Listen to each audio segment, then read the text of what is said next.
Now, time for our My 70s guest, who is Dwina Gibb. She met her husband, Robin Gibb, of the Bee Gees in 1980. They were married for almost 30 years until the untimely death of Robin in 2012 at the age of 62. As well as being Robin's widow, Dwina is also a film producer, an author, a historian, poet, and artist.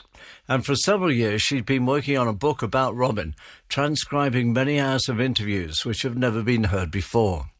This evening, she's making a very rare public appearance in conversation with Radio 2's Paul Gambaccini at the Players Theatre in Thame in Oxfordshire.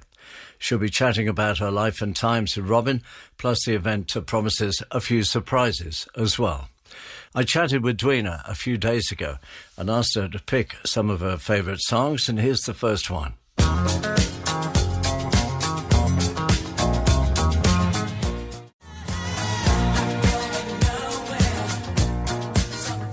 That's the Bee Gees and Stayin Alive, and that's a big favourite of our guest this afternoon, Dwina Gibb, a widow of Robin Gibb. Dwina, good afternoon, and why do you love Stayin Alive so much? Well, I mean, it was quite interesting because when Saturday Night Fever first came out, and I hadn't quite heard the album yet, and I was actually doing ballroom dancing at the Arthur Murray Dance School, learning ballroom dancing, and I was practicing a Viennese waltz, and there was a room with all the mirrors around it, you know, so that I could see the angles, because I was like kind of amateur but semi-professional. They wanted me to become a teacher there, but I didn't actually in the end. And so I'm looking at all the angles in the mirror, and it was just a fantastic room. And suddenly I was turfed out of the room and sent to another room, and all these people came in to learn Saturday Night Fever dancing, so I was a bit miffed.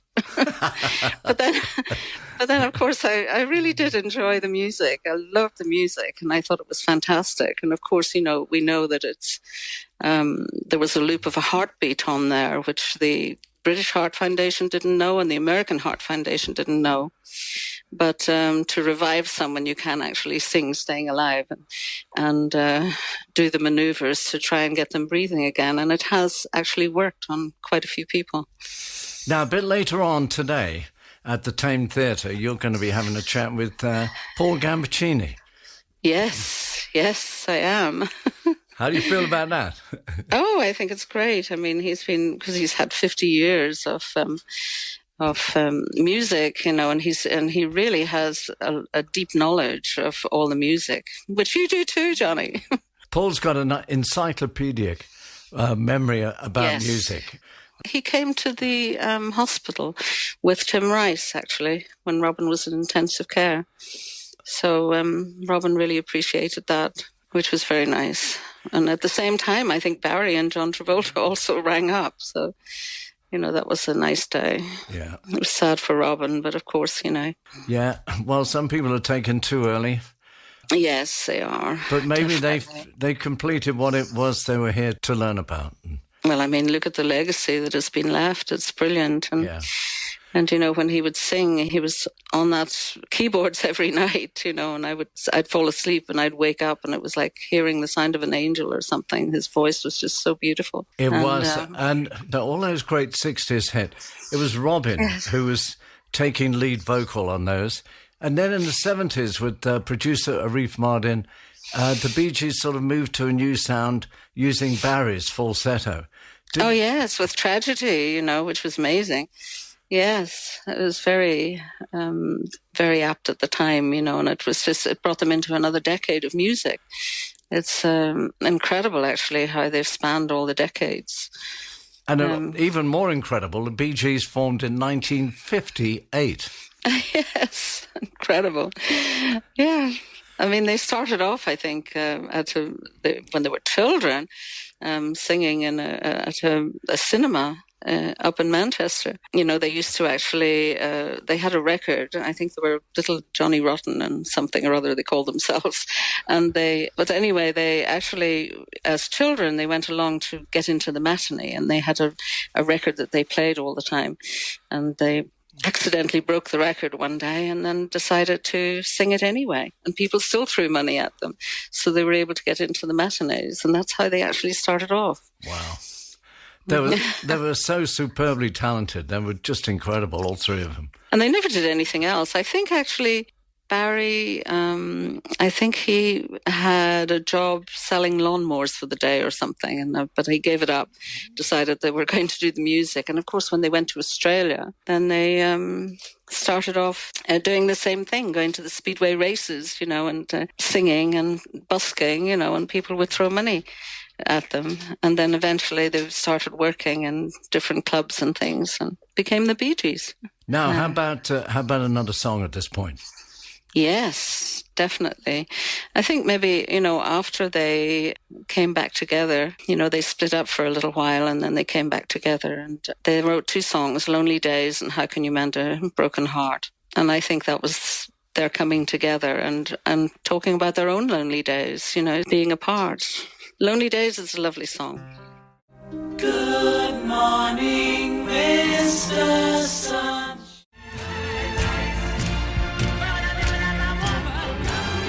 Lonely Days by the Bee Gees, picked by guest Dwina Gibb, who's giving a talk tonight at the Players Theatre in Thame, along with Paul Gambaccini.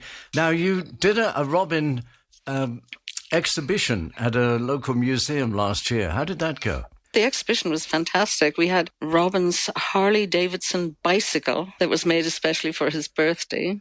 When we were in Miami, he used to ride the bicycle down the road and sort of go around the islands. But he had to go later and later because fans found out about it and then they would follow him on their bicycles. And then one night, he was it was about 11 o'clock at night, he was starting out on the bicycle. And there was a young rookie policeman, who didn't know where they lived or anything. And he actually stopped Robin on the bicycles. I think he thought he was casing the joints, and they trying to case the houses, and stopped him thinking he was, and he said, "No, I live over there. That's my house," but he didn't believe him. So, because he was, he had his cap on and his glasses on, and he was riding his bicycle in his shorts, and I suppose he didn't look like a Bee Gee, You must have so many memories of Robin. I mean, the idea that he had this great sense of humour and was a bit of a jokester is something that not everybody knew about. He never really got a chance to show that. But even when they were little, I remember Barbara telling me a story of, it was Mother's Day, and they'd been told that they should have a card, for Mother's Day. And she just saw these four little legs coming down the street with a huge wreath that had come from the local churchyard, and it was actually some poor woman, had just been buried, and here was this great big wreath that said, Mother on it. And so they actually just lifted it and took it home, and poor Barbara had to go back and try and find the grave afterwards to put it back. But I mean, it wasn't a joke. They were just little, and they just wanted to give something to their mother. Yeah. You've got a lot of interviews and recollections from people that might contribute to a new Robin autobiography. Oh, yes. I'm in the process of transcribing the tapes at the moment because Robin wanted to do his autobiography. And so I interviewed him, which helped him to sort of keep in line, all the different events that happened in his life. And we taped it on these little tiny tapes. We've been transcribing the tapes, and it was hurtful to do it at first, because after Robin passed away and hadn't finished it, I ended up, it's taken me 10 years really to actually really listen to those tapes. And he's funny. He's really funny in it. So there's quite a lot of his humour in the book. All right. Well, we'll look forward to that. And have a lovely time at the Players Theatre this evening. And thanks for joining us. Thank you very much, Johnnie. Thanks for being with us this afternoon. Should we end on How Can You Mend a Broken Heart? Yes. Okay. Yes. Thank you, Dwina. Yes, thank you. Thank you, Johnnie.